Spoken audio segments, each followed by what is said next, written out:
ونشهد أن لا إله إلا الله وحده لا شريك له ونشهد أن سيدنا وسندنا وحبيبنا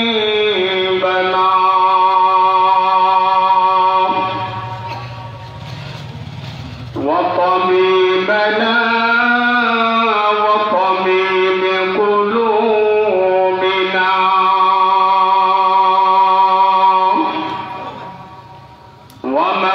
ومولانا محمدا عبده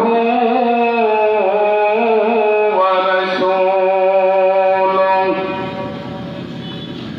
أرسله الله تعالى بالحق بشيرا ونذيرا وداعيا إلى الله بإذنه وسراجا وقمرا منيرا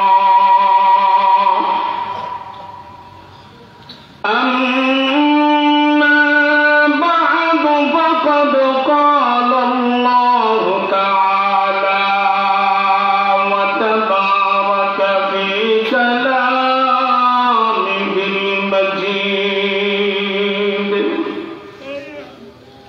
وفي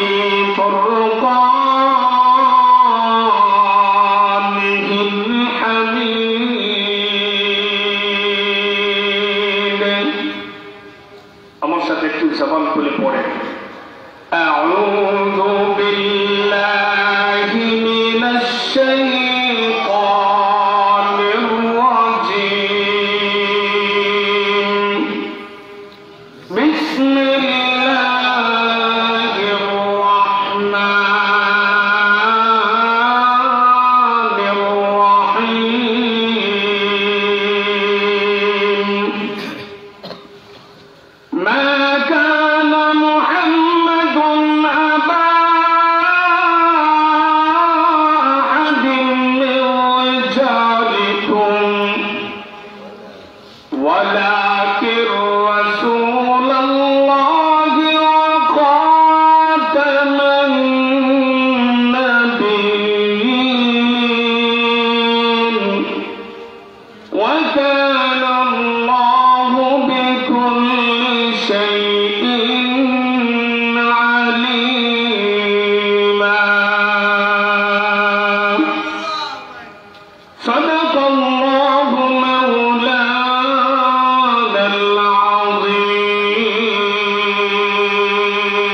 العظيم وقال سيدنا رسول الله صلى الله عليه وسلم وإنه سيكون في أمتي 30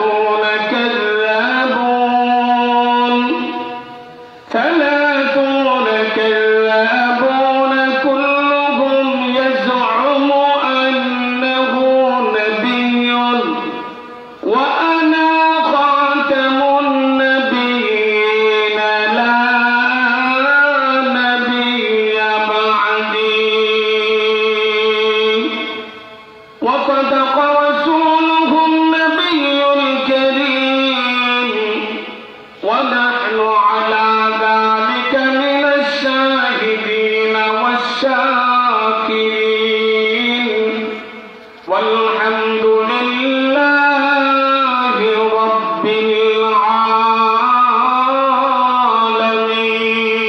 العالمين আমরা মহব্বতের সাথে নামাজের দুরূদ পড়ব اللهم صل على محمد وعلى آل محمد كما صليت على إبراهيم وعلى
सदाकत को बताया ला इलाहा इल्लल्लाह ला इलाहा इल्लल्लाह ला इलाहा इल्लल्लाह ला इलाहा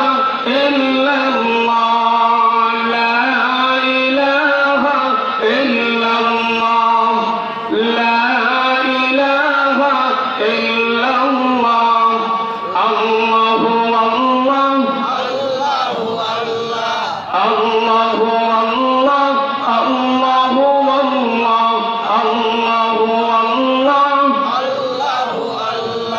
ला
আমরা সর্বপ্রথম সেই মহান রব্বে কারীমের দরবারে শুকরগুজার হই, যিনি অত্যন্ত মেহেরবানি করে ভালোবেসে আমাদেরকে এই কান্না এবং শিরকে উপেক্ষা করে দ্বীনের নিসবতে, ইসলামের নিসবতে, কোরআন হাদিসের নিসবতে, আল্লাহর ভালোবাসায়, রাসূলের ভালোবাসায় আমাদেরকে জান্নাতের বাগানে আসার বসার মতো তৌফিক দান করেছেন।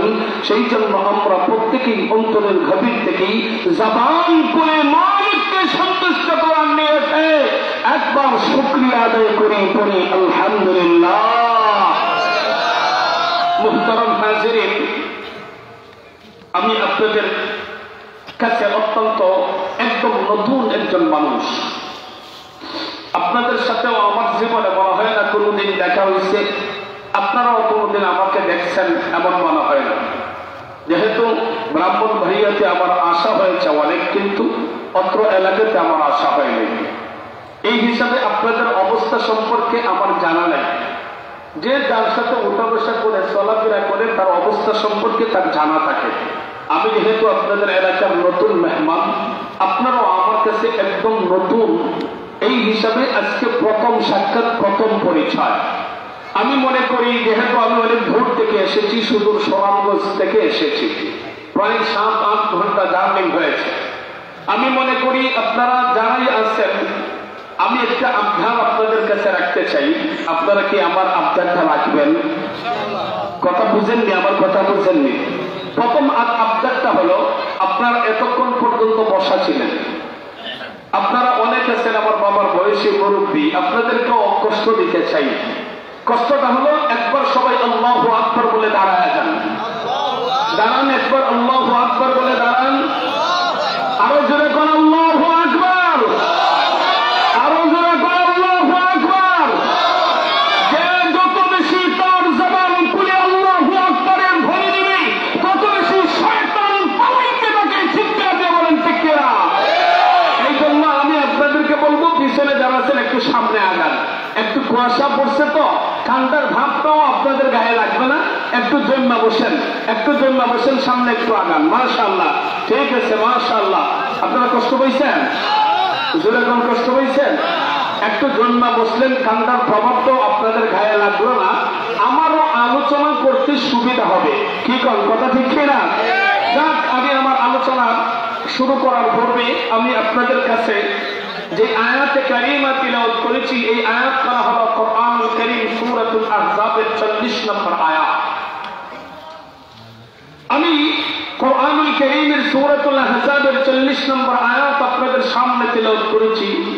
পাশাপাশি তাজদারে মদিনা, দিকর গোশায় আমেনা, আকায়ে নামদার, সরকারে দো জাহান, সৈয়দুল কাউনাইন, শাফিউল মুজনিবিন, রাহমাতাল লিল আলামিন, নবী বাদশা, নবী সুরজা, নবী রহমত, সৈয়দুল কাউনাইন হযরত মুহাম্মদুর রাসূলুল্লাহ সাল্লাল্লাহু আলাইহি ওয়াসাল্লাম অসংখ্য অগণিত হাদিসের ভান্ডার থেকে ছোট্ট একটা হাদিস আমি আপনাদের সামনে তেলাওয়াত করেছি। আয়াত এবং হাদিসকে সামনে রেখে আমি আজকের আলোচ্য বিষয় নির্ধারণ করেছি। আপনার আমার নবী মুহাম্মদুর রাসূলুল্লাহ সাল্লাল্লাহু আলাইহি ওয়াসাল্লামের খতমে নবুয়ত, অর্থাৎ তিনি যে শেষ নবী, ওনার পরে যে আর কোন নবী আসবে না, কোরআন হাদিসের আলোকে আমি আপনাদের সামনে পেশ করতে চাই। যতক্ষণ আলোচনা করব ধৈর্য সহকারে শোনার মতো নিয়ত কার কার আছে? দুনো হাত উঁচু করে মালিককে দেখায় দেন। নারে তাকবীর, মাশাআল্লাহ। আমরা সকলেই জানি আল্লাহ পাক এই পৃথিবীতে 1,24,000 মতান্তরে 2,24,000 নবী রাসূল প্রেরণ করেছেন। কথা ঠিক? সর্বপ্রথম নবী হলেন হযরত আদম আলাইহিস সালাম। উনি হলেন আমাদের আদি পিতা। নামটা কি? হযরত আদম আলাইহিস সালাম। সর্বশেষ নবী হলেন হযরত মুহাম্মদুর রাসূলুল্লাহ সাল্লাল্লাহু আলাইহি ওয়াসাল্লাম। মধ্যখানে যত নবী রাসূল আল্লাহ পাক প্রেরণ করেছেন, আদম নবী থেকে নিয়ে আমাদের নবী মুহাম্মদুর রাসূলুল্লাহ সাল্লাল্লাহু আলাইহি ওয়াসাল্লাম পর্যন্ত সমস্ত নবীদেরকে আল্লাহ পাক জমিনের মধ্যে প্রেরণ করেছেন, যার সংখ্যা মুফাসসিরিনে কেরাম বলেন 1,24,000 মতান্তরে 2,24,000 নবী রাসূল আল্লাহ জমিনে প্রেরণ করেছেন। এখন প্রশ্ন হলো, আল্লাহ পাক এত সব নবী রাসূল জমিনে কেন পাঠাইলেন? আল্লাহ চাইলে কি নবী রাসূল না পাঠায়া এই জমিনের মানুষকে কি আল্লাহ চালাইতে পারতেন কি পারতেন না? জোরে বলে এমন ক্ষমতা আল্লাহর আছে না নাই? আল্লাহ যদি 7 আসমান 7 জমিন, এই 7টা আসমান কুটিবিহীন সৃষ্টি করলেন, কোন একটা কুটি নাই মধ্যখানে, আল্লাহ পাক বলছেন কোন হয়ে যাও, হয়ে গেছে। সেই মহান মালিক নবী রাসূল ছাড়াই তো জমিনের মধ্যে মানুষদেরকে চালাইতে পারতেন, কিন্তু এত সব নবী রাসূল কেন পাঠাইলেন? মুফাসসিরিনে কেরাম এর 3টা জবাব দিয়েছেন। কয়টা? একটু মনোযোগ দিয়ে শুনবেন, আশা করা যায় ভালো লাগবে। যদি আপনাদের মনোযোগ থাকে বিষয়টা সহজে আমি আপনাদেরকে বোঝাতে পারবো। নাম্বার 1, 3টা কারণ মুফাসসিরিনে কেরাম লিখেছেন। আল্লাহ পাক অসংখ্য অগণিত নবী রাসূল জমিনে প্রেরণ করেছেন। তন্মধ্যে আল্লাহ পাক এই অসংখ্য অগণিত নবী রাসূল কেন জমিনে পাঠাইলেন, এই কথা, এই প্রশ্নের জবাবে মুফাসসিরিনে কেরাম 3টি জবাব লিখেছেন। 1 নাম্বার জবাব হলো, আল্লাহ পাক এই জমিনের মধ্যে যত মানুষ সৃষ্টি করেছেন সমস্ত মানুষদেরকে সত্যের পথে, ইনসাফের পথে, ন্যায়ের পথে পরিচালনা করার জন্য, যাতে এই জমিনে বসবাসকারী লোকেরা একমাত্র আল্লাহ পাকের পরিচয় জানতে পারে, আল্লাহ পাককে চিনতে পারে, আল্লাহ পাকের গুণ জানতে পারে, আল্লাহ পাকের সাথে এই জমিনে অবস্থানকারী গোলামের একটা পরিচয় হয়, এই জমিনে অবস্থানকারী গোলামের সাথে যেন মালিকের একটা যোগসূত্র তৈরি হয়। এই জন্য যোগসূত্র তৈরি করে দেওয়ার জন্য আল্লাহ পাক প্রত্যেকটা জামানায় প্রত্যেকটা গোত্রে একাধিক নবী আল্লাহ পাক প্রেরণ করেছেন। 1,24,000 মতান্তরে 2,24,000 নবী রাসূল আল্লাহ জমিনে পাঠায়া জমিনে অবস্থানকারী মানুষদেরকে আল্লাহর পরিচয় উদ্ঘাটন করেছেন। জমিনে অবস্থানকারী মানুষের সাথে আল্লাহ পাকের একটা গভীর সূত্র তৈরি করেছেন। আর ওই গভীর সূত্র যারা তৈরি করে দিবেন তারাই হলেন নবী রাসূলগণ। এই জন্য আল্লাহ পাক অসংখ্য অগণিত নবী রাসূল জমিনে প্রেরণ করেছেন। জোরে কন্যা সুবহানাল্লাহ। 2 নম্বর কারণ মুফাসসিরিনে কেরাম লিখেন, এই জমিনের মধ্যে মানুষ অন্যায় অনাচার পাপাচার থেকে মুক্ত থাকার জন্য, মানুষ অন্যায় কি জিনিস জানবে না, পাপাচার কি জিনিস জানবে না, মানুষ যাতে অন্যায় অনাচার পাপাচার থেকে মুক্ত থাকতে পারে এবং অন্যায় অনাচার পাপাচার থেকে মুক্ত থেকে ওই জমিনে অবস্থানকারী মানুষেরা যাতে একমাত্র আল্লাহ পাকের ইবাদত বন্দেগী করতে পারে।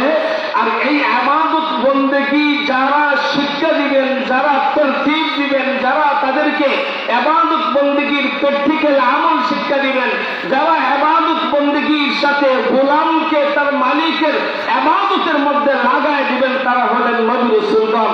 এই জন্য আল্লাহ পাক অসংখ্য অগণিত নবী রাসূল জমিনের মধ্যে প্রেরণ করেছেন। নাম্বার 3, আল্লাহ পাক কেন অসংখ্য অগণিত নবী রাসূল জমিনে প্রেরণ করলেন?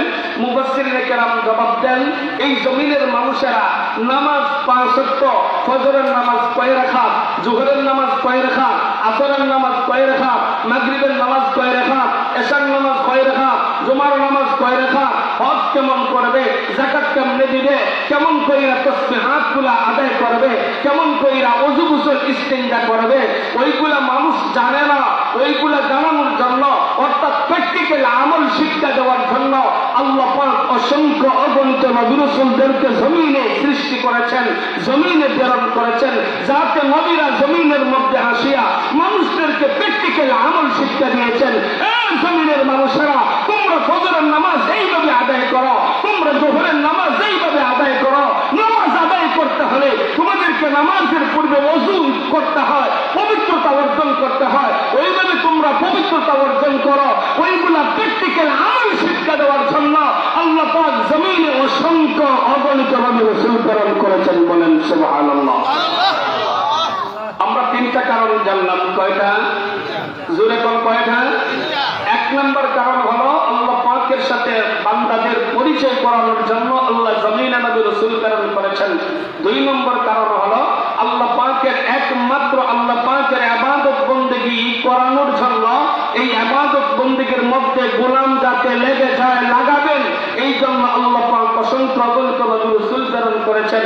3 নম্বর, এই ইবাদতগুলা আমলগুলা প্র্যাকটিক্যাল আমলের মাধ্যমে রূপরেখা দিবেন, দেখাবেন, প্র্যাকটিক্যাল ভাবে শিক্ষা দিবেন। প্র্যাকটিক্যাল আমল শিক্ষা দেওয়ার জন্য আল্লাহ পাক অসংখ্য অগণিত নবী রাসূল জমিনের মধ্যে প্রেরণ করেছেন। আওয়াজ দিয়ে বলেন সুবহানাল্লাহ। একটা উদাহরণ দিলে সহজে বুঝবেন। আল্লাহর পয়গম্বরের কাছে সর্বপ্রথম যখন ওহী নাযিল হয়, জিবরাইল নবীর কাছে চলে আসে, নবীকে নবুয়ত এবং রিসালাতের দায়িত্ব প্রদান করা হয়। কিন্তু এখন পর্যন্ত নবীকে নামাজ, রোজা, হজ, যাকাত শিক্ষা দেওয়া হয়নি। নতুন নবুয়ত লাভ করার পরে প্রিয় নবী সাল্লাল্লাহু আলাইহি ওয়াসাল্লামকে প্র্যাকটিক্যাল আমল শিক্ষা দেওয়ার জন্য আল্লাহ পাক হযরত জিবরাইল আলাইহিস সালাতু ওয়াস সালামকে প্রেরণ করলেন। জিবরাইল আলাইহিস সালাতু ওয়াস সালাম উঁচা এক পাহাড়ের মধ্যে গেলেন। আল্লাহর পয়গম্বর পাহাড়ের মধ্যে গেলেন, গিয়ে দেখতে পাইলেন হযরত জিবরাইল আলাইহিস সালাতু ওয়াস সালাম তিনি নিজে ওযু বানাইছেন। যেমনে ওযু বানাইছেন নবীজি দেখছেন। নবীজি দেখার পরে দেখতে পাইলেন জিবরাইল নামাজ পড়েন। যেমনে জিবরাইল নামাজ পড়ছেন নবীজি ওইভাবে নামাজ পড়ছেন। জিবরাইল কিন্তু আল্লাহর তরফ থেকে ওই নমুনা, ওই প্র্যাকটিস, ওই আমলের তারতিব শিক্ষা করে নবীর কাছে ওই আমলগুলা প্র্যাকটিক্যালের মাধ্যমে বাস্তবায়ন করার জন্য নবীর সামনে ওযু করছেন, নবীর সামনে নামাজ পড়ছেন। আর ওইগুলা নবীজি দেখছেন। নবীজি দেখা বাসায় আইসা আম্মাজান খাদিজাকে সঙ্গে করে নেয়া নবীজি ওযু করছেন। নবীজি ওইভাবে খাদিজাকে সঙ্গে করে নেয়া নামাজ পড়ছেন। আল্লাহ পাকের তরফ থেকে নবীকে সর্বপ্রথম জিবরাইলের মারফতে কেমন কইরা পবিত্রতা অর্জন করতে হয় শিক্ষা দিয়েছেন, কেমন কইরা নামাজ পড়তে হয় শিক্ষা দিয়েছেন। জিবরাইল সর্বপ্রথম আল্লাহর পয়গম্বরকে শিক্ষা দিয়েছেন। আর আল্লাহর পয়গম্বর সর্বপ্রথম হযরতে আম্মাজান খাদিজাতুল কুবরা রাদিয়াল্লাহু তাআলা আনহাকে সর্বপ্রথম শিক্ষা দিয়েছেন কেমন কইরা ওযু করতে হয়, কেমন কইরা নামাজ পড়তে হয়। এই জন্য প্র্যাকটিক্যাল আমল শিক্ষা দেওয়ার জন্য আল্লাহ পাক জমিনের মধ্যে অসংখ্য অগণিত নবী রাসূল প্রেরণ করেছেন। বলেন আল্লাহু আকবার। আল্লাহ পাক সূরা নাহলের ৩৬ নম্বর আয়াতে মালিক বলেন, ওয়ালাকাদ বা'আতনা ফি কুল্লি উম্মাতির রাসূলান আন ই'বুদুল্লাহ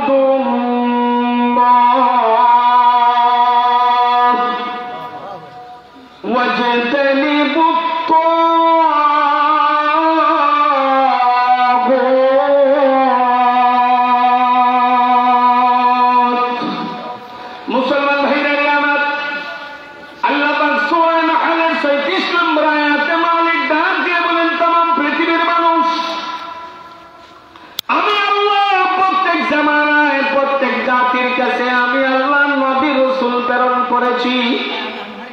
কেন প্রেরণ করেছি জানো? যাতে জমিনে অবস্থানকারী মানুষেরা একমাত্র আল্লাহ পাকের ইবাদত বندگی করতে পারে এবং আল্লাহ পাকের খোদাদ্রোহিত নাফরমানি থেকে যাতে তারা বাঁচতে পারে। এই জন্য আমি আল্লাহ অসংখ্য অগণিত নবী রাসূল জমিনের মধ্যে প্রেরণ করেছি। আল্লাহ পাক নবী রাসূল কেন পাঠাইছেন? আল্লাহ কোরআনে সূরা নাহলের ৩৬ নম্বর আয়াতে বলেন, এই জন্য পাঠাইছি যাতে মানুষেরা একমাত্র আল্লাহ পাকের ইবাদত বندگی করতে পারে। ইবাদত বندگی একমাত্র মানুষ করবে কার? আওয়াজে বলে একমাত্র ইবাদত বندگی করতে হবে কার? এই জন্য আল্লাহ পাক ইবাদত বندگی যাতে মানুষেরা করতে পারে এই জন্য আল্লাহ পাক অসংখ্য অগণিত নবী রাসূল জমিনের মধ্যে প্রেরণ করেছেন। নবী রাসূল প্রেরণের বিষয়টি এটা আল্লাহ পাকের ইচ্ছাধীন, কোনো মানুষের কোনো দখলদারিত্ব নাই।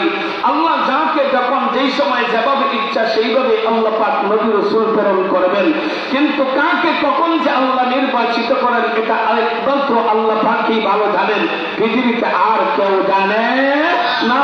এই জন্য আল্লাহ পাক বলেন, तमाम পৃথিবীর মানুষ তোমরা শুনে না, আমি তোমাদেরকে জমিনের মধ্যে প্রেরণ করেছি এবং তোমাদের কাছে আমি আল্লাহ এমন একজন পয়গম্বর প্রেরণ করেছি যিনি হলেন নবীদের নবী, যিনি হলেন নবীদের নবী। উনি সর্বশেষে পৃথিবীতে আগমন করেছেন এবং সর্বশ্রেষ্ঠত্বের মর্যাদা আমি আল্লাহ পাকে দান করেছি। আল্লাহ পাক সূরা আহজাবের ৪০ নম্বর আয়াতে আল্লাহ পাক বলেন, মা কানা মুহাম্মাদুন আবা আহাদিন মির রাজালিকুম ওয়ালাকিন রাসূলুল্লাহ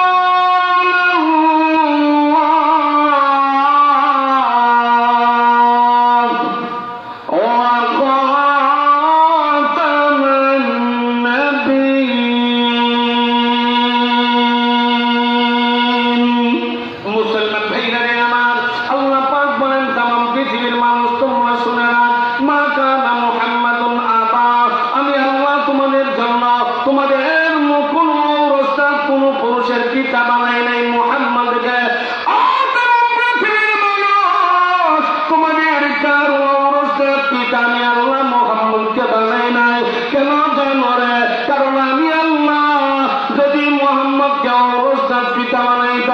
মক্কার আবু লাহাব উতবা সাহেবা ওই সমস্ত কাফেররা তারা বলতো যায়েদ ইবনে মুহাম্মদ অর্থাৎ মুহাম্মাদের পুত্র হলো যায়েদ, অথচ আল্লাহ পাক নিষেধ করেছেন না না না, যায়েদ তো হলো আল্লাহ পয়গম্বরের পালক পুত্র, মা তিনি তাকে লালন পালন করেছেন, কিন্তু তিনি তার ঔরস সন্তান না।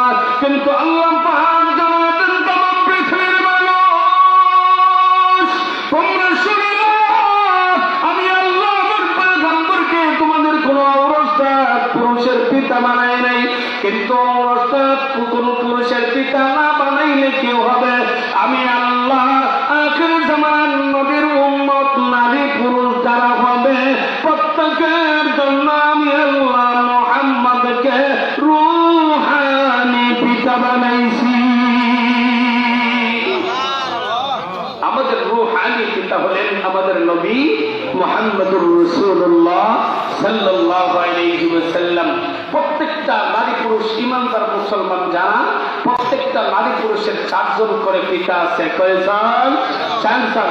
1 নম্বর আমাদের আদি পিতা হলেন হযরতে আদম আলাইহিস সালাতু ওয়াস সালাম। 2 নম্বর আমাদের জাতীয় পিতা হলেন হযরতে ইব্রাহিম আলাইহিস সালাতু ওয়াস সালাম। 3 নম্বর আমাদের রূহানি পিতা হলেন হযরতে মুহাম্মদুর রাসূলুল্লাহ সাল্লাল্লাহু আলাইহি ওয়াসাল্লাম। 4 নম্বর আমরা যার ঔরসে জন্মগ্রহণ করেছি তিনারা হলেন আমাদের পিতা। সুতরাং প্রত্যেকটা ঈমানদার মুসলমানের কয়জন করে পিতা? 4 জন। এই জন্য প্রত্যেকটা মুসলমান ঈমানদারের জন্য আল্লাহ পাক আমাদের নবী মুহাম্মদুর রাসূলুল্লাহ সাল্লাল্লাহু আলাইহি ওয়াসাল্লামকে আমাদের জন্য রূহানি পিতা বানাইছেন। এই জন্য আল্লাহ পাক বলেন तमाम পৃথিবীর মানুষ মুহাম্মদ তোমাদের ঔরসদার কোন পুরুষের পিতা নন, তিনি হলেন আমি আল্লাহর রাসূল। বলেন সুবহানাল্লাহ।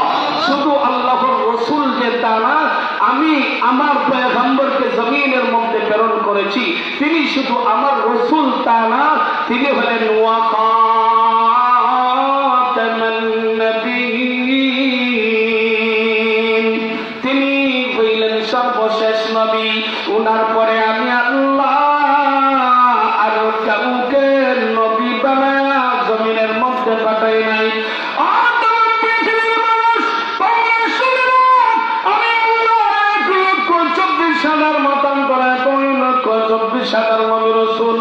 জমিনের মধ্যে প্রেরণ করেছি। সর্বপ্রথম নবী আদম আলাইহিস সালাতু ওয়াস সালামকে বানাইছি, সর্বশেষ নবী মুহাম্মদুর রাসূলুল্লাহ সাল্লাল্লাহু আলাইহি ওয়াসাল্লামকে বানাইছি। ওনার পরে আমি আল্লাহ আর কাউকে নবী হিসেবে প্রেরণ করব না। আমি আল্লাহ ঘোষণা দিলাম, আমি আল্লাহ ওয়াদা দিলাম, ওয়া খাতামান নবিয়্যিন,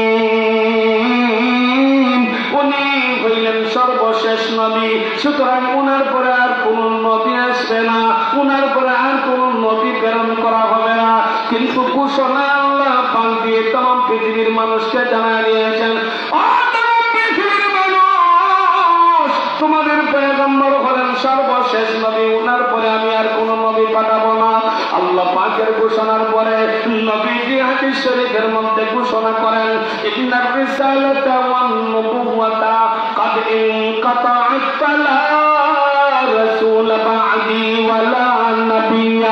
আল্লাহর পয়গম্বর হাদিস শরীফের মধ্যে বলেন, নিশ্চয় আমি হলাম সর্বশেষ নবী, নিশ্চয় আমাকে আল্লাহ পাক আমার রিসালাত এবং নবুয়তের মাধ্যমে নবুয়তের দরজাটাকে আল্লাহ পাক চিরতরে বন্ধ করে দিয়েছেন। সুতরাং আমার পরে আর কেউ নবী আসবে না, আমি হলাম সর্বশেষ নবী, আমার পরে আর কোন নবী আসবে না।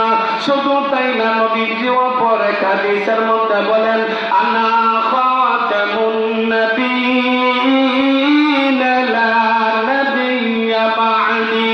নবীজি বলেন আমি হলাম সর্বশেষ নবী, আমার পরে আর কোন নবী আসবে না, আমার পরে আর কোন নবীকে আল্লাহ পাক প্রেরণ করবেন না। কিন্তু কোরআন হাদিসের ঘোষণার পরে কেউ যদি দাবি করে যে আমাদের নবীর পরে আর নবী আছে, আল্লাহর পয়গম্বর বলেন হাদিসের ভাষায় তাদেরকে বলা হয় ওরা হলো কাযযাব। জোরে কোন ঠিক কিনা? আমাদের নবীর পরে নবী নাই। এখন যদি কেউ যদি দাবি করে যে আমাদের নবীর পরে ও নবী আছে, তাহলে বোঝা গেল সে মৃত্যু বেঈমান। কারণ আল্লাহ কোরআনে বলেছেন আমাদের নবী হলেন সর্বশেষ নবী, নবীজি হাদিসে বলেছেন আমাদের নবী হলেন সর্বশেষ নবী। আল্লাহ এবং কোরআন, আল্লাহর কালামের ঘোষণা, নবীজির হাদিসের ঘোষণার পরে যদি কেউ নবীকে সর্বশেষ নবী মানে না, তাহলে সে কোরআন মানে না। আল্লাহর ঘোষণা এবং হাদিসের ঘোষণার পরে কেউ যদি নবীকে সর্বশেষ নবী হিসাবে বিশ্বাস করে না, তাহলে সে নবীর হাদিস মানে না, যে আল্লাহর কালাম মানে না, যে আল্লাহর হাদিস মানে না, সে সত্যিকারের ঈমানদার হতে পারে না। কোরআন ও হাদিসের ভাষায় কেউ যদি কোরআনের একটি আয়াতকে অস্বীকার করে, কোরআনের একটি আয়াতকে অমান্য করে, হাদিস শরীফকে যদি কেউ অস্বীকার করে, হাদিস শরীফকে যদি কেউ অমান্য করে, তাহলে কোরআন এবং হাদিসকে অমান্য করার কারণে ওরা আর ঈমানদার থাকতে পারে না, ওরা বেদীন কাফির হইয়া যায়। সুতরাং স্পষ্ট বার্তা হলো আল্লাহ কোরআনে ঘোষণা করেছেন যে আমার পয়গম্বর হলেন সর্বশেষ পয়গম্বর মুহাম্মদুর রাসূলুল্লাহ। নবীজি হাদিসে বলেছেন আমি হলাম সর্বশেষ নবী, আমার পরে আর কোন নবী আসবে না। এখন যদি কেউ আমার নবীর পরে যদি নবুয়ত এবং রিসালাতের দাবি করে বসে, কেউ যদি বলে গোলাম আহমদ কাদিয়ানী সে নবী, তাহলে আল্লাহর ঘোষণা এবং নবীর হাদিসের ঘোষণা দ্বারা প্রমাণিত হয়ে গেল ওরা সম্পূর্ণরূপে কাযযাব, বেঈমান, মৃত্যু জোরকট ঠিক কিনা। প্রত্যেকটা মানুষের জন্য উচিত আমাদের নবীর উপর ঈমান আনা। যদি পরিপূর্ণ কেউ মুমিন হতে চায়, ঈমানদার হতে চায়, তাহলে আমাদের নবীকে সর্বশেষ নবী বলে বিশ্বাস করতে হবে। যেমন ভাবে এক আল্লাহকে বিশ্বাস করা, এক আল্লাহকে মানা, এক আল্লাহর উপর ঈমান আনা ফরজ, ঠিক তেমনি ভাবে আমাদের নবীকে সর্বশেষ নবী মানা ফরজ। কেউ যদি আমাদের নবীকে সর্বশেষ নবী হিসাবে মানে না, যদি মনে করে আমাদের নবীর পরেও অন্য কোন নবী আছে, তাহলে তার ঈমান থাকবে না। মুহাদ্দিসিনে কেরাম এবং মুফতিয়ানে আযম ফতোয়া দিয়েছেন আমাদের নবীর পরে আর কোন নবী নেই। কেউ যদি আমাদের নবীর পরে নবুয়ত এবং রিসালাতের দাবি করে বসে, সে আপনার আমার নবীর খতমে নবুয়তকে সে অস্বীকার করেছে। আল্লাহ জানায় দিয়েছেন ওয়া খাতামান নাবিয়্যিন, উনি হলেন সর্বশেষ নবী। নবীজি বলেছেন আনা খাতামুন নাবিয়্যিন লা নাবিয়্যা বা'দি, আমি হলাম সর্বশেষ নবী, আমার পরে আর কোন নবী হবে না। এখন যদি কোনো মানুষ ইসলামের নাম নিয়ে, এখন যদি কোনো মানুষ মুসলমানের নাম নিয়ে যদি মনে করে যে মুহাম্মদের পরে পরে আল্লাহ পাক আরেকজনকে নবী বানায়া পাঠাইছেন যার নাম গোলাম আহমদ কাদিয়ানী, এই কাদিয়ানী সম্প্রদায় যদি আমাদের নবীকে সর্বশেষ নবী মানত, তাহলে কাদিয়ানীকে নবী মানত না। তারা মনে করে নবী মুহাম্মদের পরে আল্লাহ পাক গোলাম আহমদ কাদিয়ানীকে নবী বানায়া পাঠাইছেন। ওই কথা যদি তারা বলে এবং তারা স্বীকার করে, তারা বিশ্বাস করে, সাধারণ মানুষদের ঈমানকে লুণ্ঠন করার জন্য, সাধারণ মানুষকে পথভ্রষ্ট করার জন্য, সাধারণ মানুষকে গোমরাহ করার জন্য তাদের এই বানানো, তাদের এই মন গড়া জিনিস যদি সাধারণ মানুষের কাছে পৌঁছে, আর মানুষ যদি বিশ্বাস করে যে আমাদের নবীর পরেও হয়তো আল্লাহ পাক গোলাম আহমদ কাদিয়ানীকে নবী বানায়া পাঠাইছেন, তাহলে তার ঈমান থাকবে না। তাদের ঈমান লুণ্ঠন করার জন্য, ঈমানদার মুসলমানদের ঈমানের উপর আঘাত আনার জন্য একগুলো বেঈমান কাফেররা ষড়যন্ত্র করেছে। এই গোলাম আহমদ কাদিয়ানীর অনুসারীরা এরা এই ইংরেজদের দালালি করতে গিয়ে মুসলমানদেরকে জমিন থেকে উৎখাত করার জন্য এই মিশনটা শুরু হয়েছিল। এই জন্য প্রত্যেকটা ঈমানদার মুসলমান সজাগ থাকতে হবে, সজ্ঞানে বলতে হবে যে আমরা আমাদের নবীর পরে আর কোন নবী নাই, আমাদের নবী হলেন সর্বশ্রেষ্ঠ এবং সর্বশেষ নবী। সুতরাং আমাদের নবীর পরে কেউ যদি নবী হিসাবে আত্মপ্রকাশ করে, সে নবীজির খতমে নবুয়তকে অস্বীকার করলো, নবীজির নবুয়ত এবং রিসালাতের বন্ধ দরজা দিয়ে সে চুরি করে ঢোকার মতো দুঃসাহস দেখায়। স্পষ্ট বার্তা হলো আপনার আমার নবীকে আমরা জীবনের চাইতে সব চাইতে বেশি ভালোবাসি, আমার প্রাণের চাইতে আমার নবীকে বেশি ভালোবাসি। প্রত্যেকটা মানুষ ততক্ষণ পর্যন্ত পরিপূর্ণ ঈমানদার হতে পারবে না যতক্ষণ না পর্যন্ত সে তার জানের চাইতে, তার মালের চাইতে, তার বিবির চাইতে, তার আওলাদের চাইতে, তার মা বাবার চাইতে বিশ্ব নবীকে বেশি ভালোবাসবে। কিন্তু ভালোবাসার আরেকটা নিদর্শন হলো বিশ্ব নবীকে যদি তুমি ভালোবাসো, মুহাম্মদুর রাসূলুল্লাহকে যদি তুমি ভালোবাসো, তাহলে ওই নবীকে সর্বশেষ নবী হিসেবে বিশ্বাস করতে হবে। যদি তুমি সর্বশেষ নবী হিসেবে বিশ্বাস না করো তাহলে তুমি গুমরা হইয়া যাইবে। যারা বিশ্বাস করেছে তাদেরকে কাফির মনে করতে হবে।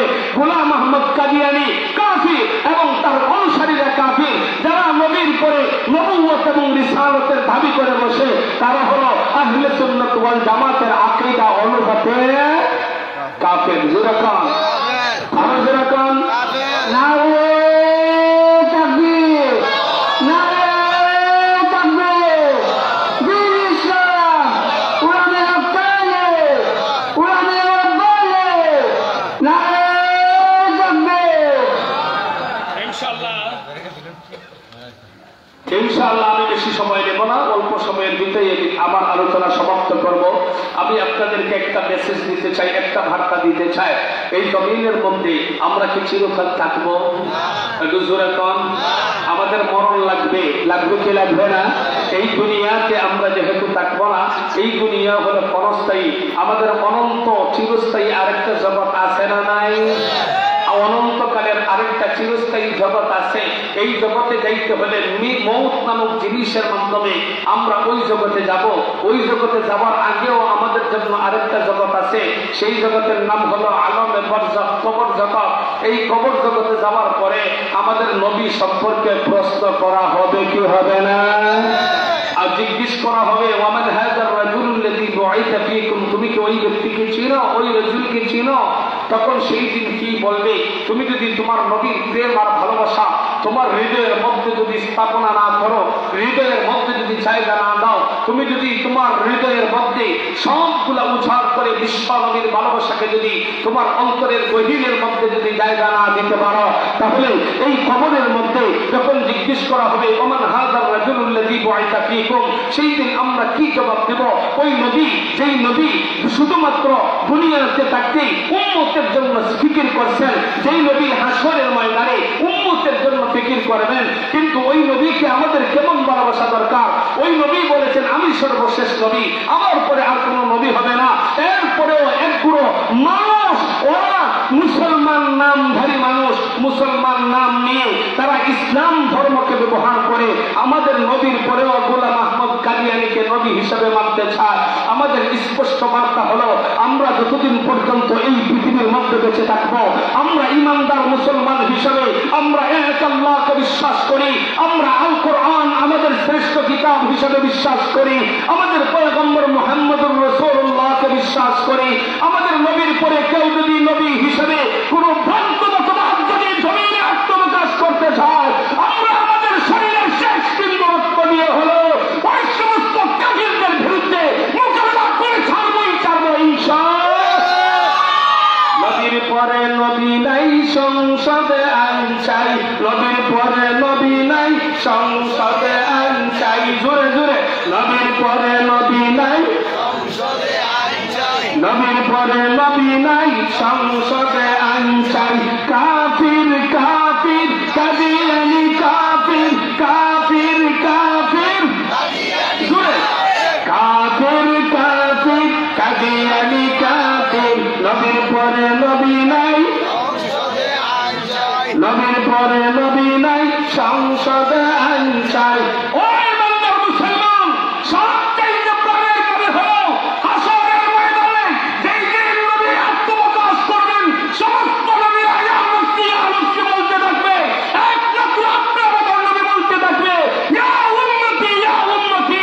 নবীর জন্য যদি আল্লাহর জমিনে থাকাকালীন অবস্থায় তুমি যদি কিছু না করতে পারো, তাহলে সেই দিন নবীর সামনে চেহারা কেমন করে দেখাবে?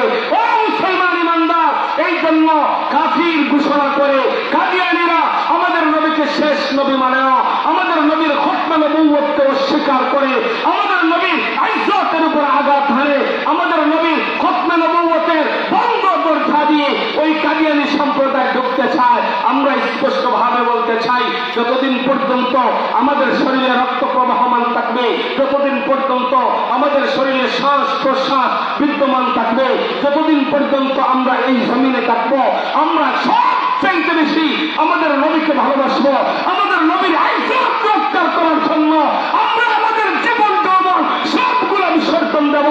এরপর নবীর ইজ্জতে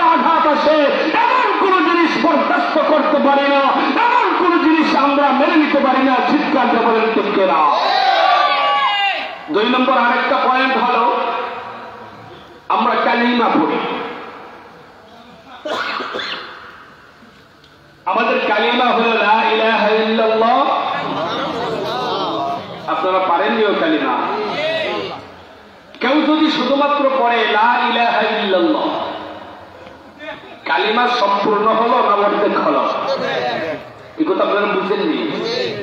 আমি জানি না আজকের বিষয়টা আপনাদেরকে কতটুকু বোঝাতে পারছি, কারণ প্রথমেই বলেছি আমিও আপনাদের কাছে নতুন, আপনারাও আমার কাছে নতুন। আপনাদের অবস্থা আমার জানা নাই, আপনারাও আমার অবস্থা জানেন না। যদিও বিষয়টা অত্যন্ত কঠিন, কিন্তু আমাদের প্রত্যেকের জন্য জরুরি হলো আমার বউ, আমার বিবি, আমার বাচ্চা সবাইকে এই মতবাদ, এই আদর্শ শিক্ষা দিতে হবে যে কাদিয়ানীরা, যেরকম কাদিয়ানীরা, যারা কাদিয়ানীদেরকে কাফের মনে করবে না তারাও কাফের। যারা কাদিয়ানীদেরকে কাফের মনে করবে না তারাও কাফের। কারণ এই বিষয়টা এত জটিল, অনেক শিক্ষিত লোকেরা পর্যন্ত বুঝে না। কারণ আপনার বাবার সম্পত্তি কেউ যদি অন্য মানুষ বোয়াশাই যা আপনার বাবার সন্তান হতে চায়, আপনি কি আপনার বাবার সন্তান তাকে হতে দিবেন? আপনার বাবার সম্পত্তি সে যদি আপনার বাবার বুয়া সন্তান হয়ে যদি সম্পত্তি নিতে চায়, আপনি সম্পত্তি দিবেন না তাকে হত্যা করবেন? বলে সে জারদ সন্তান, সে কি? আমাদের স্পষ্ট বার্তা হোক, কেউ যদি আমাদের নবীর খতনা নবুওয়াতকে নিয়ে যদি টানা ফেসলা করে আগামী আশিকান জাকিরের কোলাই পৃথিবীর মানচিত্রে বসবাস করবে, ওই কাদিয়ানীদেরকে উৎখাত করে ফেলব। আমরা আমাদের জীবন রক্ত পর্যন্ত দিয়ে দেব, আমরা আমাদের সর্বশক্তি ব্যয় করব, এরপর আপনার আমার নবীর ইজ্জতকে বহাল রেখে ছাড়বো ইনশাআল্লাহ। যে কথাটা বলতেছিলাম, কালিমা আমরা পড়ি লা ইলাহা ইল্লাল্লাহ মুহাম্মাদুর রাসূলুল্লাহ। এর অর্থ হলো আল্লাহ ছাড়া আর কোনো মাবুদ নাই। মুহাম্মাদুর রাসূলুল্লাহ সাল্লাল্লাহু আলাইহি ওয়াসাল্লাম আল্লাহ পাকের রাসূল, আল্লাহ পাকের পয়গম্বর। এখন যদি কেউ মনে করে লা ইলাহা ইল্লাল্লাহ শুধু আল্লাহ ছাড়া আর কোনো মাবুদ নাই, ওই কথা সে বিশ্বাস করলো, কিন্তু মুহাম্মাদুর রাসূলুল্লাহ তিনি যে আল্লাহর রাসূল ওই কথা বিশ্বাস করে না, তাহলে সে কি ঈমানদার থাকবে না বেঈমান হয়ে যাবে? জোরে বলেন, জোরে বলেন। ঈমানদার থাকবে না বেঈমান হয়ে যাবে। মুসলমান ঈমানদার ভালো কইরা শুনে রাখো, আল্লাহর পয়গম্বর আরবি মুহাম্মাদুর রাসূলুল্লাহ সাল্লাল্লাহু আলাইহি ওয়াসাল্লাম আল্লাহ পাক এত সম্মান দিয়েছেন, এত ইজ্জত দিয়েছেন, এত মান দিয়েছেন, তার নাম যেখানে রাখছেন তার বন্ধু হাবিব মুহাম্মাদুর রাসূলুল্লাহর নামটাও সেখানে বসাইছে। এই জন্য তো লা ইলাহা ইল্লাল্লাহ, জোরে কোন না, জোরে কোন, মুহাম্মাদুর রাসূলুল্লাহ যেখানে বলছেন আল্লাহ ছাড়া আর কোনো মাবুদ নাই, তুমি যদি ওই কালিমা পড়ো, শুধু লা ইলাহা ইল্লাল্লাহ বলার দ্বারা তুমি ইমানদার হতে পারবে না, যতক্ষণ না তুমি পড়বে মুহাম্মাদুর রাসূলুল্লাহ। তুমি যতক্ষণ না পড়বে মুহাম্মাদুর রাসূলুল্লাহ ততক্ষণ পর্যন্ত তুমি পরিপূর্ণ ইমানদার হতে পারবে না। এই জন্য ইমানদার মুসলমান প্রত্যেকের জন্য উচিত, আমি যেমন কইরা আমার আল্লাহকে বিশ্বাস করেছি, আমার আল্লাহর সাথে কেউ কোনো শরীক নাই, আমি আল্লাহর ইবাদত করব একমাত্র আল্লাহ, ইবাদত করব একমাত্র কার? জোরে কোন। যেমন ভাবে কেউ যদি মনে করে হিন্দুরা তো আল্লাহকে বিশ্বাস করে, বৌদ্ধরাও তো আল্লাহকে বিশ্বাস করে, খ্রিস্টানেরা তো আল্লাহকে বিশ্বাস করে, ইহুদিরা আল্লাহকে বিশ্বাস করে, কিন্তু আল্লাহকে বিশ্বাস করলেই সে ইমানদার হয় না। আল্লাহকে বিশ্বাস করতে হবে যে এক আল্লাহ, তার সাথে কোনো শরীক নাই। কিন্তু এই জন্য যারা ইমানদার হয় তারা আল্লাহকে বিশ্বাস করে এক আল্লাহ ছাড়া আর কোনো মাবুদ নাই।